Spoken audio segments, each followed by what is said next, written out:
शेर अली ने मुझे रेडियो ट्रांसमीटर पर खुफिया सिग्नल्स के इशारे भी ज़बानी याद करवा दिए। इन इशारों की मदद से मैं कोड अल्फाज में अपने साथी को इंडिया में किसी भी जगह पैगाम पहुंचा सकता था और उसका पैगाम वसूल कर सकता था। जब मेरी ट्रेनिंग खत्म हो गई तो शेर अली मुझे रात के वक्त इस माल गोदाम के कैद खाने से निकाल कर अपने रेस्टोरेंट वाले बेडरूम में ले गया। कहने लगा, अब तुम सो जाओ, कल का दिन भी तुम इसी बेडरूम में रहोगे और आराम करोगे। कल रात को मैं तुम्हें कुछ बातें ज़बानी बताऊंगा जो इंतहाई ज़रूरी हैं। उसके बाद अपने सीक्रेट मगर ख़तरनाक मिशन पर रवाना हो जाओगे। वो रात और अगला दिन मैंने शेर अली के बेडरूम में क़ैद तन्हाई में गुजारा। दूसरे दिन रात के 8 बजे शेर अली ने अपना खाना बेडरूम में ही मंगवा लिया। नौकर खाना लेकर आया तो उसने मुझे बाथरूम में छुपा दिया। कहने लगा, मैं नहीं चाहता कि ये लोग अब तुम्हें मेरे यहाँ देखें। खाने के बाद उसने सिगार सुलगा लिया। अलमारी में से काले रंग की एक पॉकेट बुक निकालकर मेरे पास सोफे पर बैठ गया और कहने लगा, कमांडो शेरवान ने तुम्हें रॉ के बारे में जो खुफिया ब्रीफिंग दी है उससे उसने मुझे पूरी तरह आगाह कर दिया है। तुम्हारा मिशन बड़ा नाजुक है, लेकिन मुझे उम्मीद है कि जैसी तुम्हारी तरबियत दी गई है और इस्लाम, पाकिस्तान और कश्मीर की जंग आज़ादी के बारे में तुम्हारे दिल में जो जज्बा मौजूद है, अगर तुमने अक्लमंदी और होशियारी से काम लिया तो तुम अपने मिशन में ज़रूर कामयाब होगे और जहाद कश्मीर, पाकिस्तान के इस्तेहकाम और इस्लाम की बहुत बड़ी खिदमत अंजाम दोगे और हिंदू साम्राज्य की इस्लाम दुश्मन साजिशों को कारी ज़रब लगाओगे। अब तुम्हें वो स्कीम बताता हूँ जिस पर अमल करते हुए तुम्हें अपने मिशन को कामयाब बनाना है। इस वक्त कश्मीर में मुजाहिदीन की सरगर्मियाँ अपने उरूज पर हैं और इंडियन फौजी यूनिटों को हर महाज पर शदीद नुकसान उठाना पड़ रहा है। भारतीय हुकूमत कश्मीर में धड़ाधड़ फौजें भेज रही है और उनको असलहे की सप्लाई दिन रात जारी है। अंदर हुकूमत की मिनिस्ट्री ऑफ कश्मीर अफेयर्स की फौजी शाख को खुफिया इदारे रॉ के मातहत कर दिया गया है। रॉ का हेडक्वार्टर तो दिल्ली में कैबिनेट सेक्रेटेरिएट में ही है, लेकिन कश्मीर में फौजी सरगर्मियों के तमाम उमूर कश्मीर अफेयर्स वाली शाख के हेड ऑफिस में तय पाते हैं, जिसे दिल्ली से अहमदाबाद मुंतकिल कर दिया गया है ताकि गैर मुल्की इंटेलिजेंस की नजरें भी इस पर न पड़ सकें। इस राज को इंतहाई खुफिया रखा गया है। इस महकमे का इंचार्ज गुजरात का काठियावाड़ का रहने वाला है। एक तजुर्बेकार सिविल ऑफिसर है जिसका नाम GD पांडे यानी गोकुल दास पांडे है। उसके महकमे को स्पेशल सिक्योरिटी डिपार्टमेंट के नाम से पुकारा जाता है, लेकिन हकीकत में कश्मीर में जितनी नई फौजी जुलटे जाती हैं और उनके लिए जहाँ जहाँ से असलहे से भरी हुई स्पेशल मिलिट्री ट्रेनें जम्मू की तरफ रवाना होती हैं, वो सब उस महकमे के इशारों पर चलती हैं।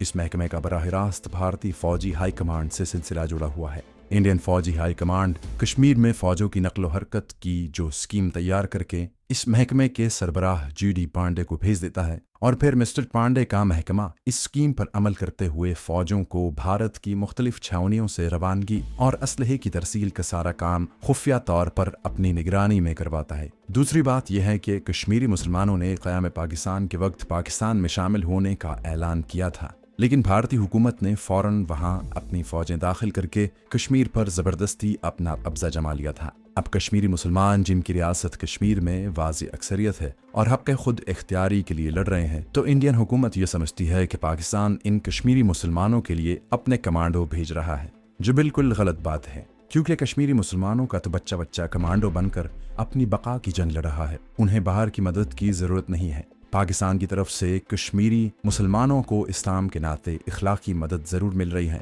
लेकिन फ़ौजी मदद का सवाल ही पैदा नहीं होता।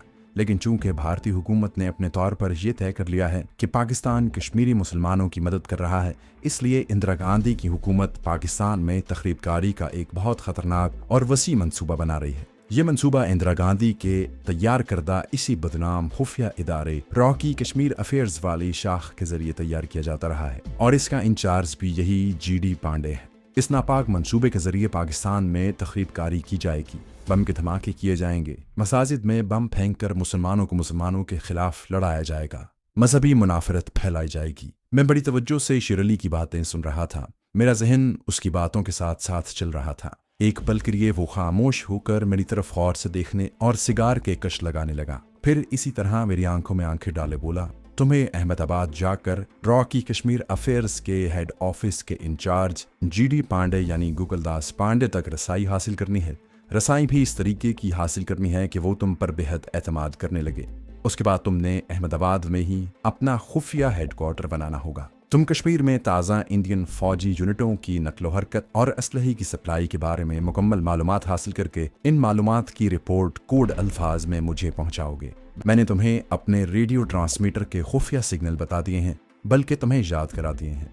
एक बात याद रखना, तुम मुझे हमेशा रात के 12 बजे से 1 बजे के दरमियान रेडियो ट्रांसमीटर पर पैगाम दिया करोगे। मैंने शेर अली को सवाल किया। मैं इससे पहले अहमदाबाद कभी नहीं गया। उस शहर के बारे में इतना ज़रूर जानता हूँ कि जहाँ एक अरसे तक मुसलमान बादशाह हुकूमत करते रहे हैं और रज़िया सुल्ताना इसी सूबे की मलिका थी। और दूसरा ये कि हिंदुओं का मशहूर मंदिर सोमनाथ इसी सूबे में किसी जगह पर वाक़ है, जिसके बुत महमूद गज़नवी ने पाश किए थे और हिंदू राजाओं के बेपनाह लश्कर को सोमनाथ के मैदान में शिकस्त फाश दी थी। शेर अली ने मुस्कुराते हुए कहा, तुमने बिल्कुल ठीक कहा। ये उसी सूबे गुजरात काठियावाड़ का दारुल हुकूमत है और इसका इस्लामी नाम अहमदाबाद है। ये कपड़े के कारखानों का शहर है और बहुत बड़ी तिजारती मंडी है। यहाँ कुतुब शाही खानदान के कई शाही महलात और तारीखी इमारतें अब तक मौजूद हैं। बहरहाल वहाँ हमारा एक गुजराती मुसलमान मुजाहिद तुम्हारी इब्तदाई इमदाद के लिए मौजूद होगा। वो तुम्हारी कुछ दूर तक रहनुमाई करेगा। आगे सारा काम तुम अकेले ही करोगे।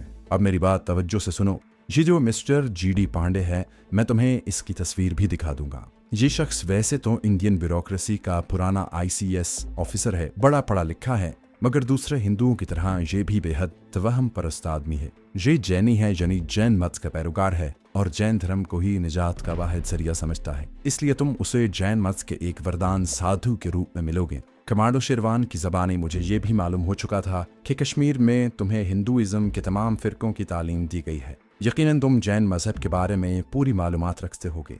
वैसे मैं तुम्हें अंग्रेजी में लिखा हुआ एक किताबचा भी दूंगा जिसमें जैन मजहब के बानी महावीर की जिंदगी के हालात और हिंदू धर्म के इस फिरके के बारे में मुकम्मल मालूमात दर्ज हैं। महात्मा गांधी भी जैन मत के मानने वालों में से था, मगर GD पांडे तो जैन धर्म का दीवाना है और इस धर्म के बानी महावीर का आशिक है। तुम इसकी इस कमजोरी से फायदा उठाते हुए उसका एतमाद हासिल करोगे। अब ये तुम्हारी मौका शनासी और अकल पर मुनहसिर है कि तुम GD पांडे को किस हद तक अपने काबू में करते हो। वैसे जरूरत इस बात की है कि उसे पूरे काबू किया जाए। थोड़ी बहुत रसाई हासिल करने से हमारा काम नहीं होगा। मैं खामोशी से बैठा शेर अली की जबान से अदा होने वाले एक लफ्ज को बड़े गौर से सुन रहा था और उसे अपने दिमाग में बिठाता जा रहा था, क्योंकि इन बातों ने आगे चलकर मेरे काम आना था।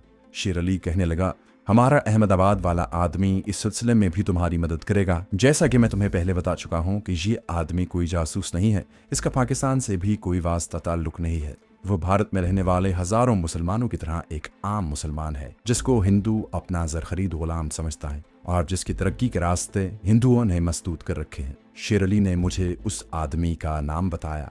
हमने उसका फर्जी नाम करीम भाई रखा है। ये नाम गुजरात काठियावाड़ के मुसलमानों में बड़ा आम है। शेर अली ने कहा, हिंदुस्तान के दूसरे मुसलमानों की तरह करीम भाई को भी इस बात का यकीन हो गया है कि हिंदू इस्लाम का दुश्मन है और वो हिंदुस्तान के मुसलमानों की पूरी नस्ल को या तो हिंदू बना देना चाहता है या फिर उसे माशी और इक़्तिसादी एतबार से इतना तबाह हाल कर देना चाहता है कि भारत के मुसलमानों की हैसियत एक भिखारी से ज़्यादा न हो। चुनाचे करीम भाई ने अपने और इस्लाम के दुश्मन के खिलाफ मरते दम तक जिहाद करने का अहद कर रखा है। उसका दुश्मन और मेरा दुश्मन और हमारे दीन इस्लाम का दुश्मन सिर्फ हिंदू और हिंदू ही है। सिख तो जिधर मंदिर जाता है उसी तरफ जाते हैं, उनकी इंडिया में अपनी कोई हैसियत नहीं है। एक तरफ से वो भी मुसलमानों के दुश्मन ही हो सकते हैं। फिर शेर अली ने मुझे बताया कि करीम भाई मुझे अहमदाबाद के रेलवे स्टेशन पर लेने आया होगा। मैं उसे तुम्हारे जाने के बाद अपने खुफिया ज़राए से इत्तला कर दूंगा। मैं तुम्हें उसकी तस्वीर दिखाता हूँ। शेर अली ने मुझे पॉकेट बुक में से करीम भाई की पासपोर्ट साइज की तस्वीर दिखाई। मैंने उसकी शक्ल को अच्छी तरह से ज़हन नशीन कर लिया। तुम अहमदाबाद के रेलवे स्टेशन पर उसे पहचान कर उसके पास जाओगे। वो तुम्हें स्टेशन के प्लेटफॉर्म नंबर 1 के बुक स्टॉल पर खड़ा मिलेगा। तुम अस्सलाम वालेकुम कहकर उससे मुसाफा करोगे। वो कोड अल्फाज में तुमसे पूछेगा, आपने तो पिछले स्टेशन पर उतरना था। तुम उसके जवाब में कहोगे, मुझे शेर के शिकार का शौक है। क्या तुम मुझे शेर के शिकार पर ले चलोगे? बस तुम्हारी शनाख्त मुकम्मल हो जाएगी। उसके बाद करीम भाई तुम्हें अपने यहाँ ले जाएगा। अब मैं तुम्हें रॉ के कश्मीर अफेयर्स के हेडक्वार्टर के इंचार्ज मिस्टर GD पांडे की तस्वीर दिखाता हूँ। शेर अली ने उसी पॉकेट बुक में से मुझे GD पांडे की तस्वीर भी निकाल कर दिखाई। एक भारी चेहरे और मोटी तोंद वाले बीमार से हिंदू की तस्वीर थी, जिसके सर के बाल गायब थे। कानों के ऊपर थोड़े थोड़े सफेद बालों की छालर सी थी। मूंछों के बाल भी सफेद हो चुके थे। उसने सफेद मलमल का कुर्ता पहना हुआ था, जैसा उस जमाने के कांग्रेसी लीडर पहना करते थे और अब भी पहनते हैं। नीचे उसने मलमल की दोहरी धोती पहनी हुई थी और बाग में एक कुर्सी पर बैठा था। शेर अली ने कहा, यह पांडे की कोठी के लॉन में उतरी हुई तस्वीर है। यूँ समझ लो कि तुमने इस शख्स पर फतह हासिल करनी है और उसके दिलो दिमाग पर कब्जा करना है, और ये काम तुम दौलतमंद बनकर, मुल्क लीडर बनकर, मुल्क हीरो बनकर नहीं कर सकते। सिर्फ इस शख्स के अकीदे की नाजुक रग को अपने हाथ में लेकर, और उसका वाहिद रास्ता है कि तुम जैन मत के विद्वान और शास्त्री बनकर उसके सामने जाओ। अगर तुमने अपनी बातों से उसको मुतासिर कर लिया तो फिर समझो कि तुम्हारे आधे से ज़्यादा कमांडो मिशन उसी वक्त मुकम्मल हो जाएगा, क्योंकि कश्मीर के महाज पर इंडियन फौजी हाई कमांड की सारी हिकमत अमली इसी शख्स GD पांडे के ऑफिस में तैयार होती है। बातें करते करते रात के 9:30 बज गए। शेर अली ने अपने मुलाजिम को जो खाना लेकर आया था कह दिया कि मैं अब सो जाऊंगा, मुझे डिस्टर्ब न किया जाए। चुनाचे इस दौरान वहां कोई भी ना आया। शेर अली ने खुद बिजली की केतली में पानी गर्म करके कॉफी तैयार की। शेर अली कहने लगा, जैनी वरदान या साधु बनने के लिए तुम्हारे लिए जरूरी होगा कि तुम जैनी अवतार सावर्धन की मूड़ी पर जाकर वहां से 4 गांठों वाला मंगलसूत्र लेकर उसे अपनी दाईं कलाई में बांधो। मैंने पूछा, ये जैनी अवतार कौन है और इसकी मूड़ी कहाँ है? शेर अली ने कहा कि जैन मत वालों का अकीदा है कि जैन मत के बानी महावीर जयवर्धन ने तीसरी बार बीकानेर के एक राजा के घर अवतार बनकर में जन्म लिया था और उसका नाम सावर्धन था। सावर्धन यही महावीर की तरह राजपाट छोड़कर जंगलों में सारी उम्र रहा और मरने के बाद लोग उसे मंदी कुंड ले गए, जो बीकानेर से 8 मील के फासले पर है और जहां उस जमाने के राजाओं की दाश्ताओं की मुड़ियां हैं, जिनके ऊपर संगमरमर की छतरियां बनी हुई हैं। उनके करीब ही जैनी अवतार सावर्धन की मुड़ी है, जहां एक छोटा सा मंदिर बना हुआ है। वहां एक ज्ञानी पंडित बैठता है। ये मंगलसूत्र तुम्हें वही पंडित देगा, मगर इससे पहले इस बात की पूरी तसल्ली करेगा कि तुम जैन मत के बारे में पूरी मालूमात रखते हो और महावीर स्वामी के सच्चे परिस्तार हो। मैंने मुस्कुराकर कहा, इस बात की फिक्र न करें, मैं उस पंडित को कायल कर लूंगा। उसके बाद मुझे शेर अली ने अंग्रेजी की छोटी सी किताब निकाल कर दी जो जैन मत के बानी महावीर जयवर्धन के बारे में थी। इसे तुम पूरी तरह पढ़ लेना, ये तुम्हारी मालूमात में इजाफा करेगा। शिगाल की राख आतिशदान में छाड़ते हुए शेर अली ने कहा, आपके तुम्हारे पास जो टैबलेट बम स्प्रो की गोलियों की शक्ल में है वो तुम अपने पास ही संभाल कर रखना। ये धमाका खेज खुफिया बम तुम्हारे बड़े काम आ सकते हैं, मगर इन्हें खास मौके पर इस्तेमाल करना। इस कोड जबान में लिखा हुआ फार्मूला भी तुम अपने पास ही रखना। मैंने अगर तुम्हें कोई मामूली खैरियत का कोई खत लिखा तो खत के आखिरी सत्र के आखिरी फुल स्टॉप वाले नुक्ते को उठाकर इनलार्ज कर लेना, उसी में तुम्हारे नाम मेरा खास पैगाम होगा। तुम भी अगर कोई पैगाम मुझे रेडियो सिग्नल के जरिए ना पहुंचाना चाहो तो खत लिख देना और अपना पैगाम खत के आखिरी फिक्रे के आखिर में फुल स्टॉप में बंद कर देना।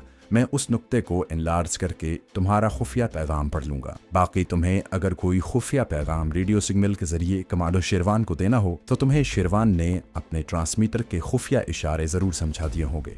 जी हाँ, वो सिग्नल इशारे मुझे याद हो चुके हैं और आपके ट्रांसमीटर सेट के खुफिया सिग्नल भी मुझे ज़हन नशीन है।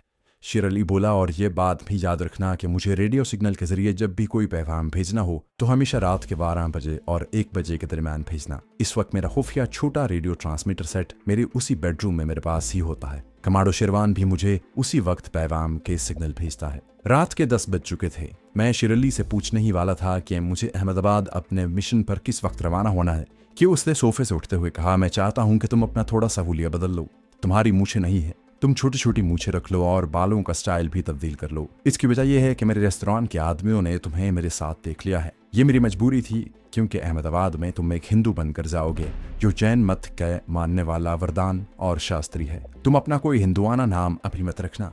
करीम भाई तुम्हें गुजरात काठियावाड़ का कोई हिंदुआना नाम बता देगा। दूसरे मॉडर्न साधु बनकर GD पांडे के पास जाओ।